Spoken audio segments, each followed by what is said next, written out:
Hello everyone, welcome to undoubtedly with Anubhav again. पिछले जो lectures हम लोगों ने कवर किए थे उसमें हम लोगों ने सुप्रीम कोर्ट का पार्ट 1 और पार्ट 2 देखा था, जिसमें हम लोगों ने सुप्रीम कोर्ट के जजेस का अपॉइंटमेंट और उनका रिमूवल देखा था। मैंने आप लोगों से इंट्रोडक्शन वीडियो में ये कहा था कि सुप्रीम कोर्ट के 3 पार्ट्स होने वाले हैं, जिसमें थर्ड पार्ट में हम लोग उनके जुरिस्डिक्शन और पावर्स को कवर करेंगे। So here is the third part of jurisdictions and power of supreme court. जब हम लोग सुप्रीम कोर्ट के जुरिस्डिक्शन और पावर की बात करते हैं तो बेसिकली हम उसके अथॉरिटीज की बात करते हैं। जुरिस्डिक्शन का मतलब क्या होता है? जुरिस्डिक्शन का मतलब होता है सुप्रीम कोर्ट की जो अथॉरिटी है वो किस टेरिटरी तक जाती है, यानी सुप्रीम कोर्ट किन किन मैटर्स में अपने डिसीजंस दे सकता है। That's what we call jurisdictions. So jurisdiction बहुत अलग अलग टाइप के होते हैं। कुछ जुरिस्डिक्शंस आपको प्रीलिम्स में पूछे जाते हैं और कुछ स्पेसिफिक जुरिस्डिक्शन होते हैं जो आपको सिर्फ मेंस में पूछे जाते हैं। ये जो हम लोग आज जुरिस्डिक्शन कवर करेंगे that would be only involving with the prelims examination. तो पहला जो जुरिस्डिक्शन होता है सुप्रीम कोर्ट का, that's what we know as original jurisdiction under article 131। इसे मूल न्यायाधिकार क्षेत्र भी कहते हैं हिंदी में। सो ओरिजिनल जुरिस्डिक्शन में सुप्रीम कोर्ट कुछ केसेस के डिस्प्यूट्स को सॉल्व करता है। हम लोगों ने ज्यादातर देखे हैं कि जो केसेस पहुंचते हैं सुप्रीम कोर्ट में वो इंडिविजुअल्स के बीच में होते हैं, लेकिन कभी कभी गवर्नमेंट्स के बीच में भी किसी तरीके के डिस्प्यूट्स आ जाते हैं। For example central government versus state government. तो गवर्नमेंट्स के बीच के जो डिस्प्यूट्स होते हैं, चाहे वो किसी भी मैटर से क्यों ना हो, उन डिस्प्यूट्स को सिर्फ सुप्रीम कोर्ट ही सॉल्व करता है, हाई कोर्ट या दूसरे कोर्ट नहीं। सो किसी भी तरीके के गवर्नमेंट के डिस्प्यूट्स को सॉल्व करना ओरिजिनल जुरिस्डिक्शन कहलाता है। फॉर एग्जाम्पल नंबर 1, अगर कोई एक केस है जो सेंटर वर्सेस स्टेट के बीच में है, यानी कि एक तरफ सेंटर गवर्नमेंट है, दूसरी तरफ एक या एक से ज्यादा गवर्नमेंट है। दूसरा तरीके का केस ये हो सकता है कि एक तरफ सेंट्रल गवर्नमेंट है और सेंट्रल गवर्नमेंट के सपोर्ट में कोई स्टेट गवर्नमेंट है, वर्सेस दूसरे साइड में एक या एक से ज्यादा स्टेट गवर्नमेंट है। या फिर तीसरा एग्जांपल हो सकता है कि ये स्टेट्स के बीच में लड़ाई चल रही हो। सो ये जो सारा का सारा गवर्नमेंट के बीच का डिस्प्यूट्स होता है, सुप्रीम कोर्ट का जो सॉल्यूशन प्रोसेस होती है, that's what we call original jurisdiction. लेकिन इसमें कुछ एक्सेप्शंस भी हैं। कुछ ऐसे केसेस होते हैं जिसमें सुप्रीम कोर्ट स्टेट्स के बीच के डिस्प्यूट्स में अपना ओरिजिनल जुरिस्डिक्शन नहीं सुना सकता। फॉर एग्जाम्पल, कोई भी अगर ऐसा मैटर है जो फाइनेंस कमीशन से रिलेटेड है।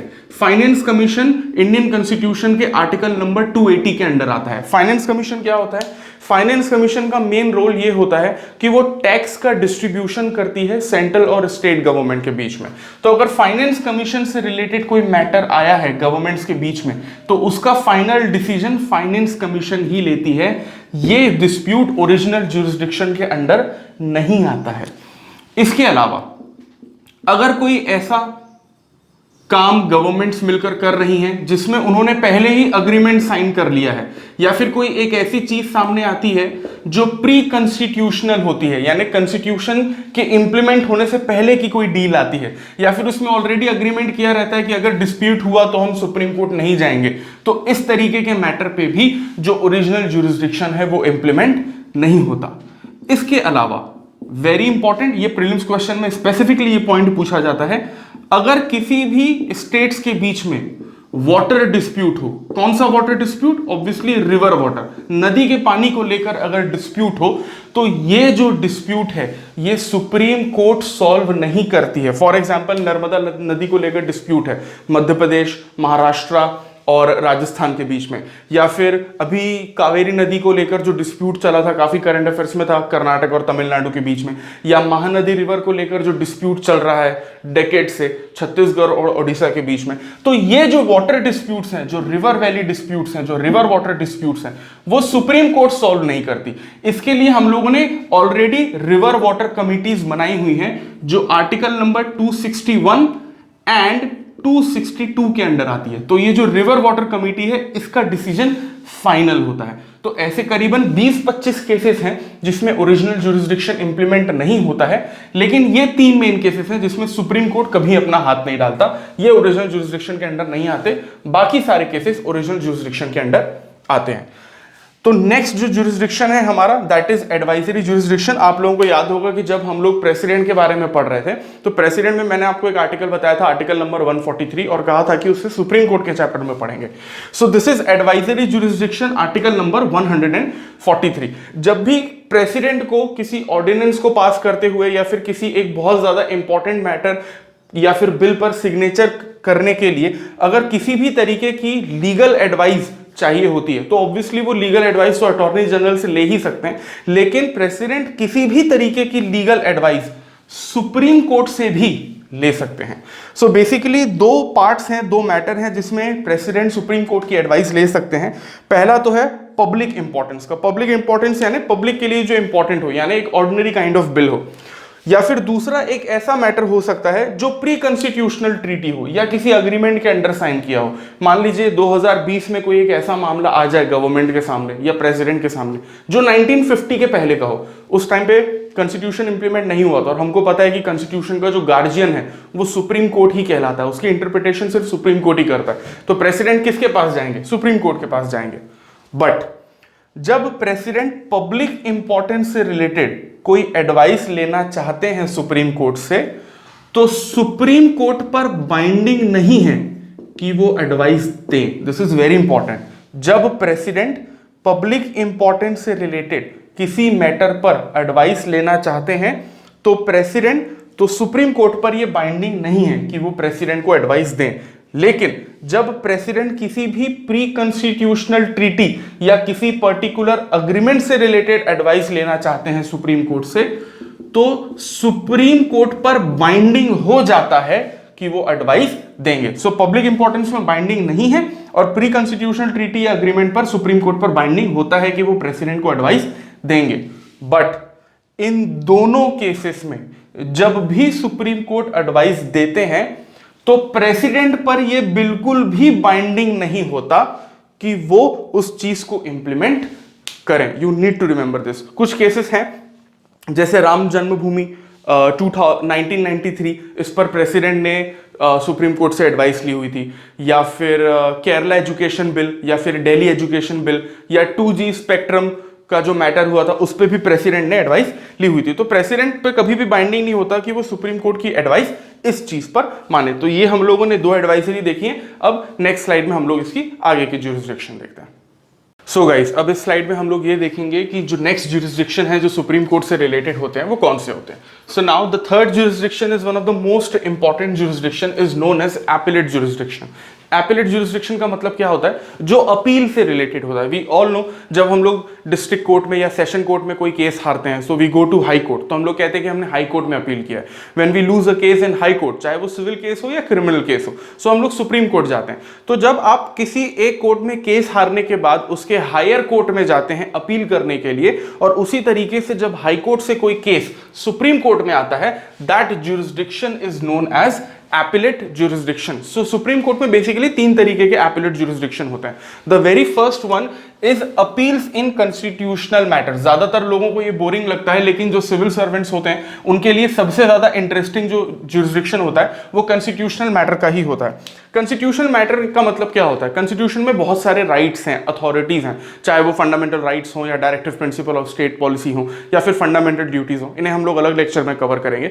तो इसको लेकर बहुत सारे डिस्प्यूट्स आते रहते हैं। तो लोग क्या करते हैं? PIL फाइल करते हैं। What is PIL? Public interest litigation. PIL article number 300 के अंदर दी रहती है। तो किसी भी तरीके की PIL जब फॉर्म की जाती है कॉन्स्टिट्यूशन के किसी भी राइट से रिलेटेड, कॉन्स्टिट्यूशन के किसी भी आर्टिकल से रिलेटेड, तो उसे हम लोग कहते हैं कॉन्स्टिट्यूशनल मैटर एपेलेट ज्यूरिसडिक्शन। तो अगर कोई ऐसा कॉन्स्टिट्यूशन का मैटर है जो हाई कोर्ट से सुप्रीम कोर्ट ट्रांसफर हुआ है, तो उसे हम लोग कहते हैं अपील्स इन कॉन्स्टिट्यूशनल मैटर्स। और इसमें जो सुप्रीम कोर्ट का डिसीजन होता है कॉन्स्टिट्यूशनल मैटर की अपील में, वो फाइनल होता है, because supreme court is the guardian of the constitution. ये सेंटेंस आपको याद रखना है क्योंकि ये प्रीलिम्स में भी पूछा जाता है। दूसरे तरीके का जो हमारा एपेलेट ज्यूरिसडिक्शन होता है वो होता है सिविल मैटर का। सिविल मैटर का जो ज्यूरिसडिक्शन होता है वो आर्टिकल नंबर 133 के अंडर आता है। सिविल मैटर का मतलब क्या होता है? कोई भी ऐसा केस जिसमें क्राइम इन्वॉल्व नहीं है, that is civil matter. For example अगर मर्डर हो गया या फिर हाफ मर्डर हो गया या फिर चोरी डकैती किसी भी तरीके का केस हो गया, that is what we call criminal matter. लेकिन जहां जिस भी केस में क्राइम इन्वॉल्व नहीं है उसे हम लोग सिविल मैटर कहते हैं। आम भाषा में हम लोग कहते हैं जर जमीन और जोरू, चाहे वो आपके मैरिज डिवोर्स का मामला हो या फिर आपकी प्रॉपर्टी का मामला हो या फिर आपके पैसे का मामला हो, that's what we call civil matter. तो जब हाई कोर्ट से कोई सिविल मैटर सुप्रीम कोर्ट में आता है तो वो आर्टिकल नंबर 133 के अंडर आता है। सुप्रीम कोर्ट में पहले जब भी कोई सिविल मैटर पहुंचता था 1972 से पहले, तो उसका एक कंडीशन था कि कोई भी सिविल मैटर हाई कोर्ट से सुप्रीम कोर्ट सिर्फ तभी जाएगा जब उस सिविल मैटर में मिनिमम 20,000 रुपीस का जो अमाउंट है वो इन्वॉल्व होगा। अगर 20,000 से कम का अमाउंट इन्वॉल्व है तो उसे सुप्रीम कोर्ट नहीं भेजा जाता था। लेकिन ये थोड़ा सा इलॉजिकल कंसेप्ट था, तो इस इलॉजिकल कंसेप्ट को 30th कॉन्स्टिट्यूशन अमेंडमेंट 1972 में हटा दिया गया, रिमूव कर दिया गया। सो आज की डेट में 2020 में ये है कि सिविल केस के हम लोग अमाउंट की वैल्यू नहीं देखते, बल्कि जो क्वेश्चन ऑफ लॉ इन्वॉल्व है उस केस में उसकी इंपॉर्टेंस देखते हैं। सो अब नेक्स्ट आते हैं हम लोग क्रिमिनल मैटर्स में। जिस तरीके से सिविल मैटर होता है, क्रिमिनल मैटर्स आपको बहुत अच्छे से पता है कौन से क्रिमिनल केसेस होते हैं। तो जब हाई कोर्ट से सुप्रीम कोर्ट जाता है कोई भी क्रिमिनल मैटर, तो उसकी कंडीशंस होती हैं। 1970 से पहले अलग कंडीशंस थी और 1970 के बाद अलग कंडीशंस रखी गई। 1970 से पहले यह कंडीशन थी कि कोई भी केस, कोई भी क्रिमिनल केस हाई कोर्ट से सुप्रीम कोर्ट तभी जाएगा जब किसी क्रिमिनल को हाई कोर्ट से डेथ सेंटेंस मिला हो या फिर हाई कोर्ट को लगता हो कि ये क्रिमिनल मैटर इतना इंपॉर्टेंट है कि उसे सुप्रीम कोर्ट भेजा जाना चाहिए। और ऑब्वियसली सुप्रीम कोर्ट में जब भी कोई केस जाता है तो उसके लिए हाई कोर्ट के सर्टिफिकेट की भी जरूरत पड़ती है। तो 1970 से पहले ऐसा था कि अगर आपको 15 साल की जेल हो गई तो आप सुप्रीम कोर्ट नहीं जा सकते थे क्योंकि आपको डेथ सेंटेंस नहीं मिला। लेकिन ये ऑब्वियसली काफी अनफेयर है। तो इस अनफेयर कंसेप्ट को पार्लियामेंट ने 1970 में parliament act of 1970 of criminal matter appellate jurisdiction से हटा दिया। और 1970 के बाद यानी एट प्रेजेंट 2020 तक ये रूल है कि कोई भी क्रिमिनल मैटर हाई कोर्ट से सुप्रीम कोर्ट जाएगा अगर हाई कोर्ट ने क्रिमिनल को डेथ सेंटेंस दिया है या लाइफ इंप्रिजनमेंट यानी आजीवन कारावास या 10 साल की सजा दी है, तब तो वो जा ही सकता है। और अगर 10 साल से कम की सजा दी है but even then high court को ये लगता है कि ये 10 साल से कम की सजा का केस इतना इंपॉर्टेंट है कि ये दूसरे केसेस को अफेक्ट कर सकता है, तो उसे सुप्रीम कोर्ट जाने का सर्टिफिकेट दे दिया जाता है। इसके अलावा भी एक बहुत ज्यादा इंपॉर्टेंट जुरिस्डिक्शन है जिसे हम लोग जुडिशियल रिव्यू कहते हैं, लेकिन हम लोग इसे इस चैप्टर में इन्वॉल्व नहीं करेंगे क्योंकि ये आपके प्रीलिम्स का पार्ट नहीं बल्कि आपके मेंस का पार्ट है।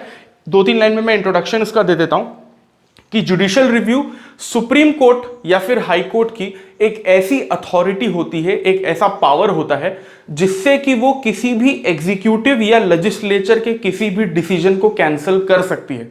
फॉर एग्जाम्पल पार्लियामेंट ने अगर कोई एक ऐसा लॉ बनाया जो सुप्रीम कोर्ट को लगता है कि अनकॉन्स्टिट्यूशनल है या फिर किसी भी तरीके से डिस्क्रिमिनेटरी है, तो सुप्रीम कोर्ट एक सिंपल सा वर्डिक्ट देकर उस पूरे के पूरे कानून को रद्द कर सकती है, कैंसिल कर सकती है। सुप्रीम कोर्ट की इस पावर को हम लोग कहते हैं judicial review. For example Golaknath case 1967 या फिर केशवानंद भारती केस 1973 या फिर मिनर्वा मिल्स केस 1980। तो ये जो जुडिशियल रिव्यू का जो टॉपिक है वो मेंस का है, इसे हम लोग बाद में करेंगे। एक और चीज मैं आपको बताना चाहता हूं कि अभी जितने भी हमारे लेक्चर्स चल रहे हैं वो बहुत ज्यादा स्पेसिफिक मैं आपको पढ़ा रहा हूं क्योंकि वो प्रीलिम से रिलेटेड है। इसका मतलब ये नहीं कि आपकी कोई भी चीज छूट रही है, आपकी चीजें पूरी कवर हो रही हैं, बट मैं काफी स्पेसिफिक और समराइज्ड पढ़ा रहा हूं क्योंकि मैं खुद भी स्टूडेंट हूं सिविल सर्विसेज का, तो मुझे कहीं ना कहीं पता होता है कि कौन से नोट्स आपके लिए इंपॉर्टेंट है और कौन से नहीं है। तो इसके डिटेल में हम लोग तब जाएंगे जब हम मेंस का सिलेबस शुरू करेंगे। तो ये था हमारा सुप्रीम कोर्ट का पार्ट 3। यहां पर हमारी सुप्रीम कोर्ट की सीरीज खत्म होती है। अब जो नेक्स्ट पार्ट होगा वो हमारा हाई कोर्ट का शुरू होगा। Thank you.